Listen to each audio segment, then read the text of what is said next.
What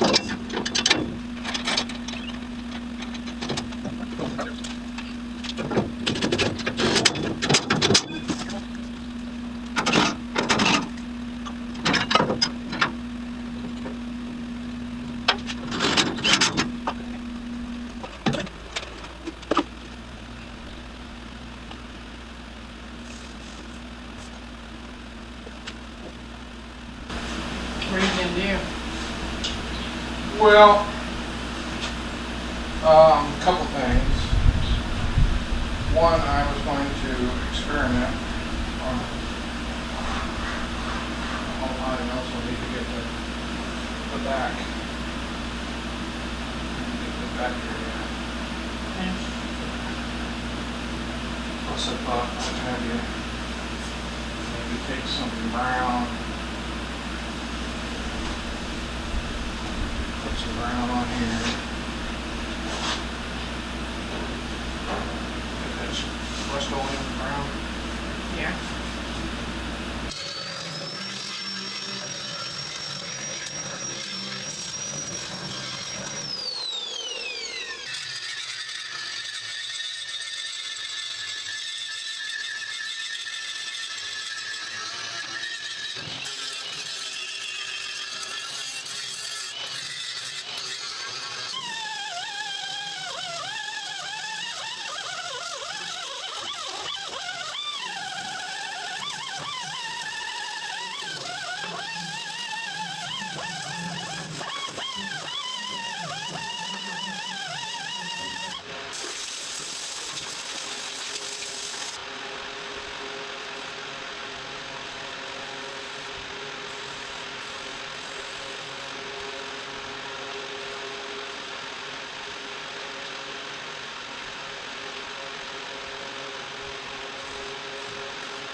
I don't know, babe. What do you think?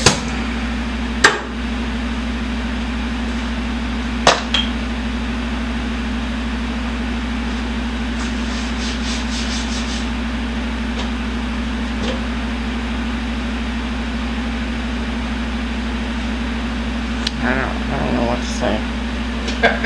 I don't, because this looks kind of cool, but well, you did get some of the gold. I was looking for some of the gold to come through, and it did there.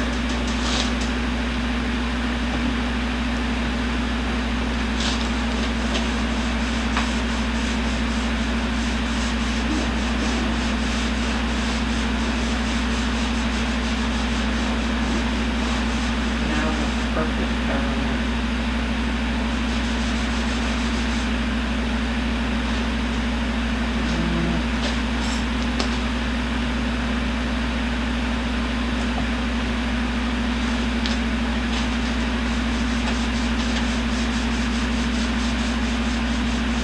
I think the paint thinner would work when it's not dry.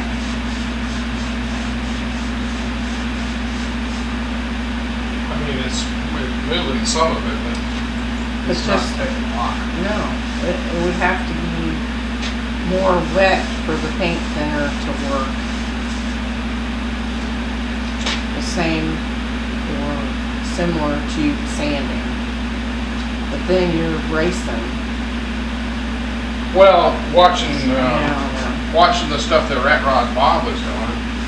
Yeah. I didn't watch it. And he did a lot of, he would spray the material and then put the paint on in the odd, Well, he was using the paint thinner and the paint that thin the paint, and then it basically was wiping on the color, or he would daub it in order not to streak it. yeah, Because if you just wipe, it streaks it. yeah. I don't know, babe.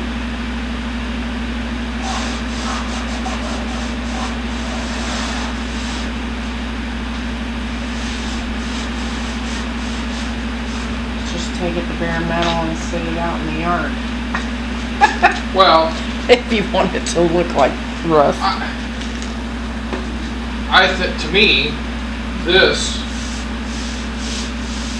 looks as close to rust as not being Sure, rust. sure. Yeah, So the brown, slight bit of copper with the Over the black. primer over the black. over the black. Yeah. Yeah. It does. It looks the best. I mean, right here, Yeah. this was a little bit of that primer.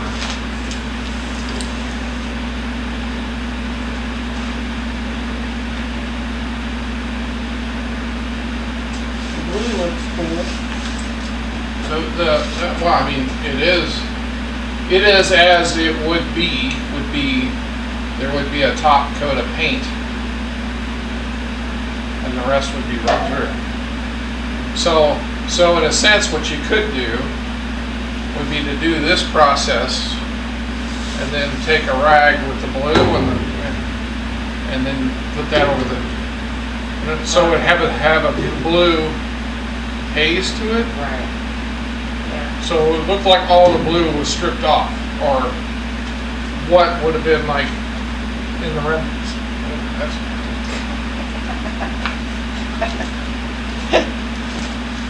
In other words, it would look like the original color would have been blue, and this is what you're left with. It was the primer rust. Yeah.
Alright, so welcome to Roto Garage.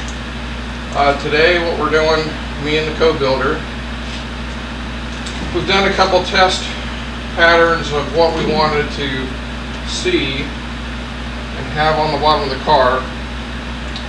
And I don't know, it's kind of a different look. The brown I'm okay with. I think looks good. It's different. It's not black. And I could have dusted it in black bottom paint, rust only, and been done with it. And that's what the bottom coat of this would be. Originally we did black. We did several kind of tests of different type of I don't know what you want to call it, patina type faux looking stuff. And it was okay. They were okay. Mainly was trying to do it with the enamels was difficult. Gumming up with the paper quite a bit. I'm trying to relieve it and distress it. So we're going to do a couple things. One thing I've seen on Rat Rod Bob builds some of his older videos of where he's done some of the paint, I don't know, and doing house paint stuff, interior stuff, what we've done, it's kind of like leathering, what we call leathering, or distressing, or stuff of that nature. So we're going to do kind of a type with that technique. This is not, I'm not telling you to go do this, I'm just telling you what we're going to do. And I think it's going to come out alright. We had tested with some copper, and we also did some with rust primer paint, spray paint, and it looked kind of very much old rusted metal look. So that's how we're going to kind of patina this brown, and it will give it kind of we're shooting for kind of a dull with a little slight glitz to it. I don't know, coppery color. For the underneath, the top might be slightly different. We'll see, and we'll show you how it comes out. I don't know. How it comes out will be how it comes out. I'm not covering it again. I'm not redoing it again. This is going to be it. So, but regardless, she should. If it looks kind of, I don't know, runny and wrinkly in spots, that's because I've sealed all the joints with that Flex Seal spray stuff, and it leaves, or where you get too much on there, kind of leaves like an undercoating texture to it. So, and plus we brush painted it. I have to tell you, if you want something really coated and thick, that brush painting it does it pretty good. And this other stuff, this last paint we used, was basically a tractor paint or a multi-purpose type of commercial industrial type paint, this brown, and it laid over the others pretty easy. It laid over Rust-Oleum, it laid over the Rural King tractor paint, very, very good. I didn't have any problems with it cracking or shrinking or stretching on it or anything that to this point. So far it feels pretty good. Now we'll see if we can't screw it up here, but that's what we're going to do. So me and my co-builder, I'm going to apply the copperish, I think, and she's going to do the primerish, which also should take some of the sheen off of this brown, we think. And so this might be kind of sped up, or it might not have any volume to it, because we're in Florida. It's a somewhat warm day, and we're gonna have the fans going. And one of them sounds like a turboprop. So the first thing I do is we'll be primer up these rags, or should we, not primer, put paint thinner on the rags to slow the paint drying process, excuse me, slow the paint drying process and in some spots, and then we're going to coat the rags, spraying some paint into it, and then go from there. We're going to glove up. Also, the fans help in moving the fumes around. And this is a hand applying process, so I don't know if a mask will be necessary because we're not aerosolizing other than using the spray cans away from our faces. And we're going from there. I got some paint thinner.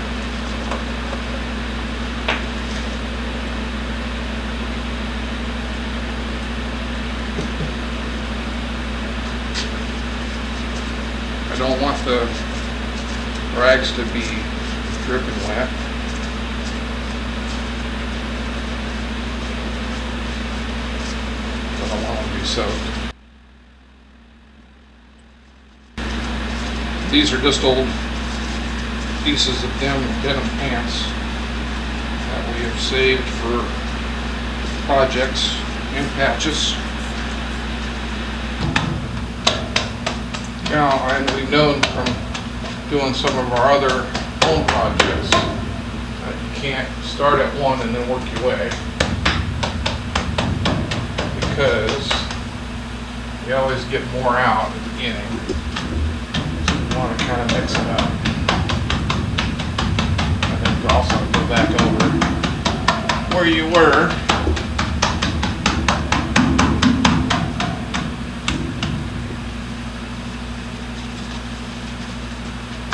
Turn the rag a little bit.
It doesn't have counter there. No, it just shut off. Okay, So if you can push the button and then push the button again, it'll start it. Gotcha. It's flashing red, so. That's recording. Okay.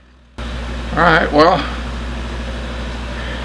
I think it looks just like you're saying, kind of marbly and maybe kind of leathery. Yeah, leathery. Yeah. So, I like it.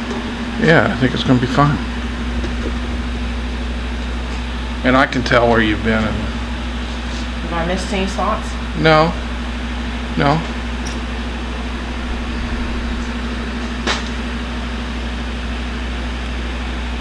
I wonder if we were to let this dry Yeah. and go over it with like a clear satin. That would, Dull the rest of it? yeah. Sure.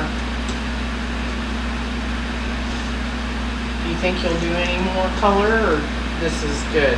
Well, I think we should let it sit with that primer, Yeah. your primer stuff, let it sit. Let it do its thing. See how it dries out. Mm-hmm. And then come back and take a look at it.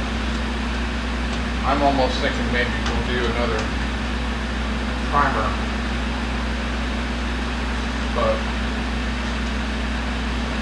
we should let her go ahead and do its thing.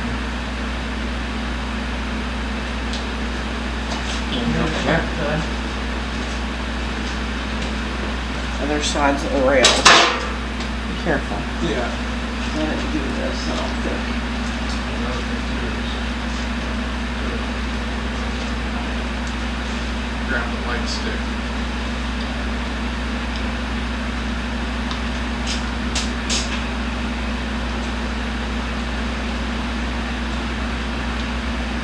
You see where I set the light switch? It's not, Right here.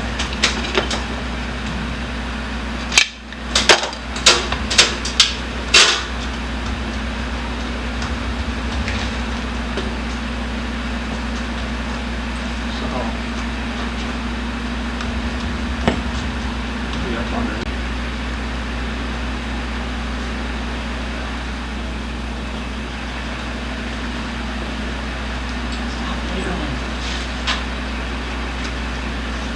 Does it make you feel like you're wobbling?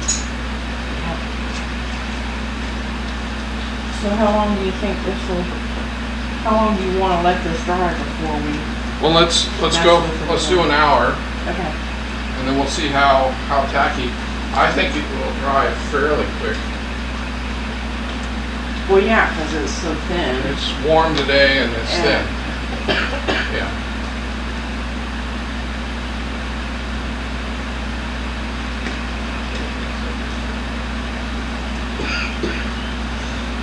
See some of these spots where I rubbed to push. Yeah, It almost paints it. yeah.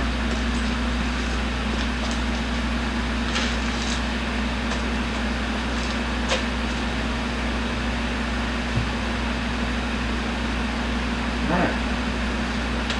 I think it looks good. Okay, Good. I like it. I'll turn the turbo fan on, Yeah, the jet engine. it'll really dry. Yeah, well, I mean, get some air circulating around.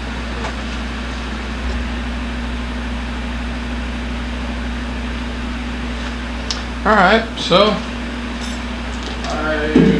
we have pretty much, I think, finished this up. This bottom, it is what it's going to be, at least for now. I don't know, maybe we'll have to come back and readdress it later on. But I think it's dry enough.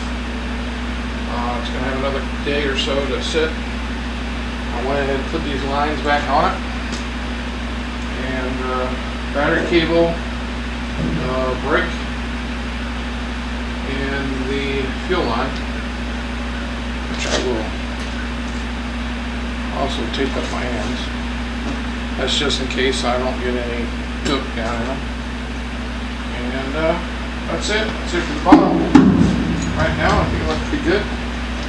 It's a different texture. It looks, I don't know, rustish. Kind of glitzy. What a King Toad would have on it, I guess.